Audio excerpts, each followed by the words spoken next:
Bonjour tout le monde. Dans cette capsule, nous allons voir ce que sont les lipides, leurs fonctions principales et leur classification. Les lipides forment un groupe très hétérogène de biomolécules constituées principalement de carbone, d'hydrogène et d'oxygène. Ils peuvent contenir du phosphore, de l'azote ou du soufre. Sont des esters d'acide monocarboxylique portant généralement une longue chaîne hydrocarbonée. Malgré l'hétérogénéité des lipides, ils ont en commun deux choses. C'est par rapport à leur comportement vis-à-vis de l'eau. Sont tous hydrophobes, en totalité ou en partie, c'est-à-dire sont insolubles dans les solvants polaires. Le plus commun, c'est l'eau. Et seront donc lipophiles, c'est-à-dire ils vont être solubles dans les solvants apolaires, tels que l'éther, l'acétone ou le chloroforme. Une autre propriété importante, c'est qu'ils sont des molécules amphipathiques, ce qui signifie qu'ils ont deux caractéristiques à la fois. Ils ont une partie apolaire ou hydrophobe et une partie polaire ou hydrophile. Voyons maintenant quelles sont les fonctions biologiques des lipides. La plus importante et la plus commune d'entre elles est la fonction de réserve énergétique. L'oxydation d'un gramme de matière grasse libère 9,4 kilocalories, plus que le double que nous pouvons obtenir avec 1 gramme de glucides ou de protéines, qui donne 4,1 kilocalories. Donc là, on se rend compte que les lipides donnent plus d'énergie que les glucides. Donc on va se dire qu'il vaut mieux manger de la graisse pour avoir beaucoup plus d'énergie. Mais non, les lipides n'ont pas un métabolisme très rapide. Au contraire, les glucides sont la source d'énergie par excellence pour la cellule. Parce que les glucides se métabolisent beaucoup plus rapidement que les lipides. Donc le corps utilise en priorité les glucides et s'il a besoin de faire des réserves, il va plutôt fabriquer des lipides qui serviront d'énergie si vraiment il n'y a pas de glucides à disposition. Une autre fonction importante des lipides est la fonction structurale. Par exemple, les phospholipides font partie intégrante de structures importantes et constituent en grande partie les membranes cellulaires. Il y a également la fonction d'isolation thermique des lipides. Ils protègent l'organisme contre la perte de la chaleur. Il faut savoir par exemple que chez nous, les nouveau-nés ont une graisse qui les protège du froid. C'est comme par exemple les ours polaires ayant une graisse épaisse sous leur peau qui les protège du froid. On peut trouver également des lipides qui peuvent fabriquer des hormones, telles que les hormones stéroïdes et les hormones sexuelles.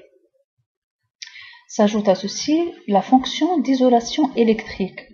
Par exemple, la gaine de myéline qui permet d'isoler et de protéger la transmission des impulsions nerveuses, comme le fait le plastique autour des fils électriques. Il y a également la fonction protectrice des lipides, par exemple le cas des feuilles qui ont une couverture lipidique appelée cutine, qui les empêche de perdre l'eau par les stomates par exemple. C'est le cas également des plumes d'oiseaux qui sont couvertes de cutine, le cas de nos cheveux. On peut trouver également des lipides qui peuvent jouer le rôle de précurseurs de vitamines et des messagers métaboliques. Passons maintenant à la classification des lipides. Comme les lipides forment un groupe très hétérogène, leur classification est difficile. La classification traditionnelle les subdivise en lipides saponifiables qui peuvent former du savon ayant l'acide gras dans leur composition et en acides insaponifiables n'ayant pas d'acide gras et donc ne peuvent pas former du savon et ayant l'isoprène comme constituant de base. Les lipides saponifiables sont classés en lipides simples dont la structure moléculaire est unitaire, incluant seulement des esters d'acide gras et un alcool. et en lipides complexes dont la molécule présente deux composés distincts, l'un possédant les propriétés des lipides quand il est considéré séparément. Ces lipides complexes sont caractérisés par la présence d'un groupement phosphate, sulfate, azote ou un groupement glucidique dans leur composition. Quant aux lipides insaponifiables, on trouve les lipides associés qui sont ceux qui ne peuvent être classés comme simples ou complexes. Dans les lipides simples, on trouve les acides gras, les acyl glycérides et les sérides. Et dans les lipides complexes, nous avons les glycérophospholipides, les sphingolipides et les lipoprotéines. Pour les lipides associés, nous trouvons les terpènes, les stéroïdes et les prostaglandines. Commençons tout d'abord par connaître qu'est-ce qu'un acide gras. Les acides gras ne sont pas communs à l'état libre. Sont les lipides les plus simples. Sont des acides monocarboxyliques à longue chaîne aliphatique non branchés, comprenant un nombre pair d'atomes de carbone, allant de 4 à 30. La chaîne aliphatique constituant la queue est hydrophobe, insoluble dans l'eau, et la tête constituée du groupement carboxyle COH, hydrophile, soluble dans l'eau. Comment se nomment ces acides gras? Chaque acide gras possède en général deux noms. Un nom commun qui rappelle souvent son origine. Par exemple, l'acide caproïque, du latin capra, ce qui signifie chèvre. Donc c'est un acide gras qui se trouve dans le lait de chèvre. Un nom systémique qui décrit la structure de l'acide gras. La nomenclature souvent utilisée en biochimie est la suivante. Le nombre d'atomes de carbone, suivi de 2 points, puis le nombre d'insaturations et la position des doubles liaisons. La numérotation des carbones commence avec le carbone du groupement carboxylique et se termine par le carbone méthylique terminal. En plus de cette numérotation, les acides gras sont numérotés en utilisant les lettres de l'alphabet grec. Ici, on ne considère pas le carbone du groupement carboxylique, seuls sont considérés les carbones de la chaîne hydrocarbonée et donc le carbone numéro 2 est dénommé alpha, le carbone numéro 3 bêta, ainsi de suite. Et le carbone méthylique terminal est le carbone oméga, ceci indépendamment de la longueur de l'acide gras. Donc les acides gras sont classés en acides gras saturés qui ne possèdent aucune double liaison et en acides gras insaturés ayant une ou plusieurs doubles liaisons. Ici un exemple de comment se présentent ces acides gras. Par exemple, on a l'acide stéarique à 18 atomes de carbone liés par des liaisons normales. Donc ça c'est le cas d'un acide gras saturé. Et l'acide oléique à 18 atomes de carbone également, mais présentant une double liaison entre les carbones 9 et 10. Donc c'est un acide gras insaturé. Une autre manière de présenter les acides gras, c'est la représentation tridimensionnelle montrant le caractère carboxylique et également cette structure classique des acides gras insaturés qui est importante pour déterminer la fluidité des membranes. Selon le type d'acide gras et leur alignement, nous pouvons trouver des structures plus rigides ou des structures plus fluides. C'est-à-dire que le type d'acide gras saturé ou insaturé, ainsi que d'autres caractéristiques de la membrane, comme le pourcentage du cholestérol, sont les principaux facteurs qui déterminent la fluidité des membranes.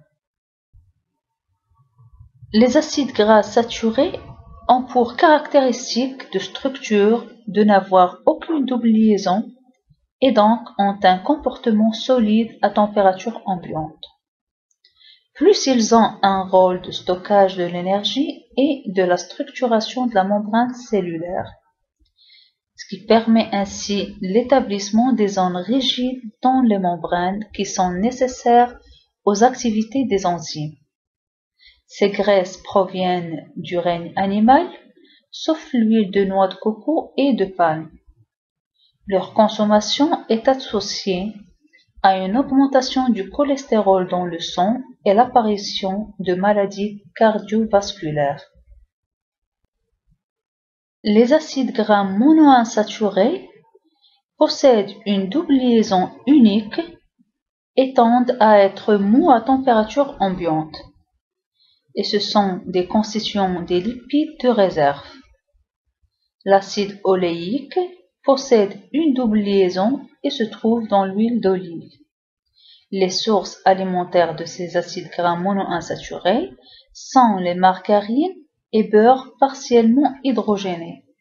Également, on les trouve dans la composition des huiles d'arachide, l'huile d'olive et l'huile d'avocat. Les acides gras polyinsaturés, les plus courants ont les doubles liaisons non conjuguées séparées par un groupe méthylène et tendent à être fluides à température ambiante. Ils permettent la perméabilité des membranes et modulent la fluidité et l'activité des protéines de surface. C'est dans cette famille où on trouve les oméga 3 et les oméga 6. Les plantes peuvent renfermer des acides gras à double liaison conjuguée comme l'acide éléostéarique. Les sources alimentaires de ces acides gras polyinsaturés sont les huiles de maïs, de tournesol, de soja et de graines de coton. Passons maintenant aux acylglycérides, qui sont des esters de glycérol et de 1, 2 ou 3 acides gras. Donc, le glycérol est un trialcool, c'est-à-dire possédant 3 fonctions alcool. Donc, en fonction du nombre de ces fonctions estérifiées, on va distinguer les monoglycérides, les diglycérides et les triglycérides. On parle de monoglycérides quand la liaison ester est établie soit sur l'une des fonctions alcool primaires, soit sur l'alcool secondaire. Le diglycéride quand la liaison ester est établie sur deux fonctions alcool. Et quand les 3 alcools du glycérol sont estérifiés par 3 acides gras, on a un triglycéride. Quand les 3 radicaux acyles sont identiques, on dit que le triglycéride est homogène, sinon il est mixte. Concernant les sérides, sont des esters d'alcool à longue chaîne et d'acides gras de longue chaîne. Cela veut dire que l'alcool ici n'est pas le glycérol, mais un alcool à longue chaîne et avec une seule fonction alcool. Donc ici, on ne peut pas parler de di ou tri comme le cas des acides glycérol parce qu'il y a un seul alcool à estérifier. Les sérides sont les principaux constituants des cires animales, végétales et bactériennes. L'exemple le plus classique est celui de la cire des abeilles dont la longue chaîne d'alcool est de 30 atomes de carbone à la différence des 3 atomes de carbone du glycérol, où la seule fonction alcool est estérifiée par l'acide palmitique de 16 atomes de carbone. Les sérides effectuent diverses fonctions, comme lubrifiant de la peau, revêtement de protection des organismes vivants, tels que les plumes d'oiseaux aquatiques, la peau des animaux marins, cuticules des feuilles brillantes et pellicules de fruits. Maintenant, on va se concentrer sur les lipides complexes, où en plus de la partie lipidique, il y a un autre type de composés. Ce sont les principales molécules constituant la double couche lipidique de la membrane. Ce sont des molécules amphipathiques. Commençons par les glycérophospholipides. Ce sont les lipides les plus nombreux et les plus représentés. Ils contiennent du glycérol et du phosphate, ainsi que des acides gras et certains alcools particuliers. On peut les considérer comme des dérivés de l'acide phosphatidique. les acides phosphatidiques n'existent que très rarement à l'état naturel. Ce sont plutôt leurs dérivés où une fonction acide de l'acide phosphorique est estérifiée par un alcool, qui sont les plus nombreux. Ce sont des molécules amphipathiques car elles présentent deux pôles, l'un hydrophobe dû aux acides gras, l'autre hydrophile dû à l'ester phosphorique. Également sont des molécules amphotères car elles possèdent à la fois une fonction acide apportée par l'H3PO4 et une fonction basique apportée par l'acide aminé alcool ou par la choline. Ainsi, le glycérophospholipide se forme par fixation d'un alcool sur l'acide phosphatidique. Donc, selon l'alcool, on obtient les différentes classes suivantes. Quand l'alcool est un éthanolamine, le glycérophospholipide est appelé phosphatidyléthanolamine, également appelé céphaline. S'il s'agit d'une choline, ça sera la phosphatidylcholine, connue sous le nom de lécithine. Quand c'est une sérine, les phosphatidylsérines, qui sont les constituants des membranes plasmiques. Quand c'est un inositol, on l'appelle phosphatidylinositol ou inositide, sont les constituants de toutes les membranes plasmatiques. Et quand c'est un glycérol, on parle de phosphatidylglycérol qui sont présents dans les poumons et sur les membranes bactériennes. En milieu aqueux, les molécules s'organisent soit en micelle, c'est-à-dire queue contre queue et la tête polaire dirigée vers l'eau, soit sous forme de vésicules ou liposomes formant une double couche concentrique. Dans le cas de la bicouche lipidique des membranes biologiques, qui est une grosse micelle écrasée, la tête polaire est tournée vers la phase aqueuse extérieure et la queue non polaire plonge dans la membrane. Dans le deuxième type de lipides complexes, on trouve les sphingolipides qui font normalement partie du système nerveux. Ils sont formés d'une molécule d'acide gras et d'une molécule sphingosine. La sphingosine est un aminoalcool insaturé de 18 atomes de carbone ayant deux fonctions alcool primaire et alcool secondaire, et une fonction amine. Bien que la sphingosine comporte deux fonctions alcool, c'est toujours sur la fonction amine que se fixe l'acide gras. Donc les sphingolipides sont des amides de sphingosine. Tous les sphingolipides sont amphiphiles, sont des molécules de reconnaissance et sont des précurseurs d'un second messager.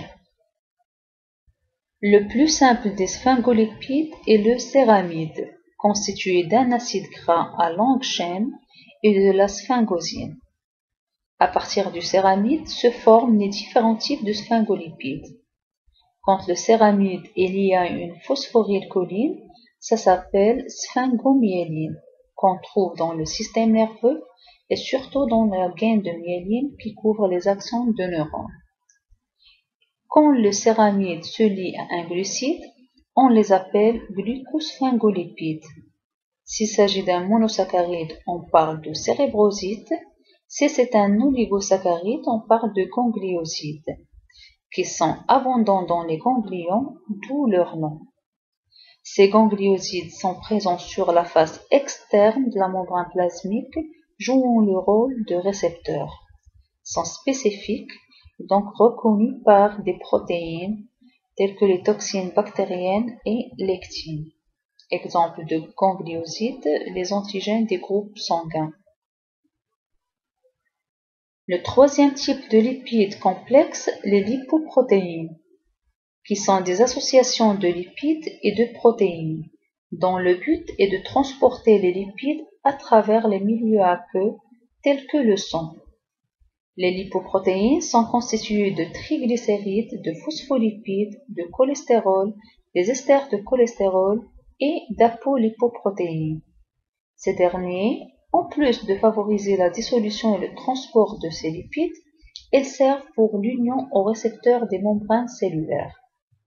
Les lipoprotéines sont classées en 5 grandes catégories en fonction de leur rôle et de leurs propriétés physiques. La première classe, les chylomicrons, qui sont des lipoprotéines qui se forment en période de digestion. Elles sont responsables du transport des lipides de l'intestin grêle vers les tissus adipeux périphériques où ils sont retraités et se composent de 98% de lipides, dont 88% sont des triglycérides. La deuxième classe sont les VLDL ou lipoprotéines de très basse densité. Sont des lipoprotéines synthétisées en permanence au niveau du foie et de l'intestin. La fonction principale des VLDL est de fournir dans les périodes interprandiales aux tissus grands consommateurs d'énergie un apport en acides gras d'origine endogène. Le catabolisme de la particule de VLDL conduit à une particule de plus petite taille, c'est l'LDL ou lipoprotéine de densité intermédiaire. La quatrième classe, c'est les LDL, sont des lipoprotéines de basse densité, qui sont issues de la transformation des IDL et ont pour rôle essentiel de fournir aux tissus périphériques le cholestérol nécessaire à la synthèse et au renouvellement de leur membrane plasmique.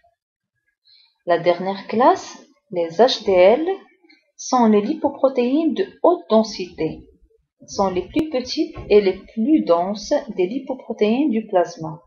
Elles permettent le retour du cholestérol libre des tissus périphériques au foie, qui est le site presque exclusif de son catabolisme. C'est pour cela que les HDL sont qualifiés de bon cholestérol par rapport aux LDL qui sont appelés mauvais cholestérol. Continuons avec la dernière classe des lipides, les lipides associés ou également appelés lipides polyisopréniques. Sont des lipides à base d'isoprène qui jouent un rôle biologique fondamental tels que les hormones et les vitamines.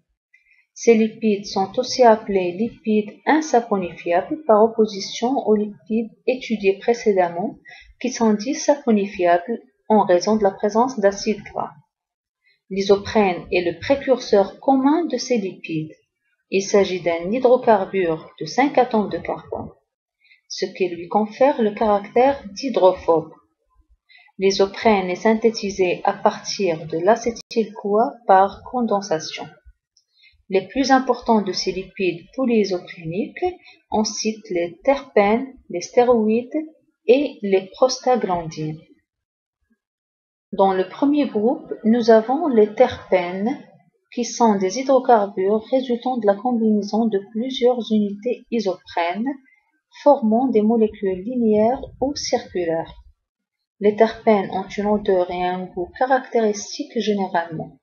Donc, ils sont les produits aromatiques de certaines plantes comme les huiles essentielles. Ils sont surtout présents dans le règne végétal, mais aussi chez les animaux.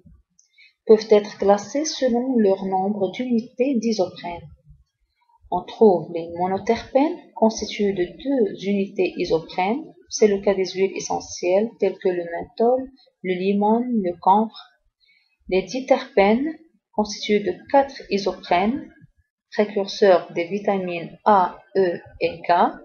Les tétraterpènes constitués de 8 unités isoprènes sont abondants dans les carotènes. Et les polyterpènes constitués de plusieurs unités isopréniques supérieures à 40 carbone, tel que le cas du caoutchouc. Ici sont représentées les différentes classes des terpènes que nous venons de voir et des exemples de plantes aromatiques qui les contiennent. Dans le second groupe des lipides polyisopréniques, nous avons les stéroïdes, qui sont des substances dérivées d'un hydrocarbure saturé tétracyclique appelé cyclopentanoperhydrophénanthène. Les stéroïdes vont se différencier par le nombre et la position des groupes fonctionnels, les doubles liaisons et les chaînes linéaires. Les stéroïdes comprennent 2 grands groupes, les stérols et les hormones stéroïdiennes. Les stérols qui possèdent un groupement hydroxyle au niveau du carbone numéro 3 dont le plus important est le cholestérol, qui forme partie de la membrane cellulaire. Il s'introduit dans la bicouche lipidique et sa fonction principale est de réguler la fluidité de la bicouche. Le cholestérol, on le trouve également dans la bile et dans le sang. L'oxydation du cholestérol va donner naissance à une substance qui s'accumule dans notre peau et qui, par l'action des rayonnements ultraviolets présentant la lumière solaire, se transforme en vitamine D, dont la fonction principale est de réguler le métabolisme du calcium et du phosphore ainsi que leur absorption intestinale. Chez les végétaux, le cholestérol se trouve en petite quantité, mais dans notre organisme, le cholestérol est le précurseur de plusieurs autres stéroïdes, comme les acides biliaires, qui se forment dans le foie à partir du cholestérol, et leur fonction est d'émulsionner les graisses au niveau des intestins pour faciliter leur digestion postérieure. Concernant les hormones stéroïdiennes, nous avons les hormones sexuelles, telles que la progestérone et la testostérone, qui stimulent le développement des organes sexuels et les caractéristiques sexuelles secondaires. Et les hormones surrénaliennes, qui sont l'aldostérone, qui régule le fonctionnement des reins, et le cortisol, qui intervient dans le métabolisme des glucides. Finalement, le dernier type des lipides polyisopréniques est les prostaglandines, qui sont des molécules qui se forment par la cyclisation de l'acide arachidonique, qui est un type d'acide gras de 20 atomes de carbone. Cette cyclisation va se produire à partir du carbone 8 jusqu'au carbone 12. Les fonctions que vont accomplir ces prostaglandines sont très importantes.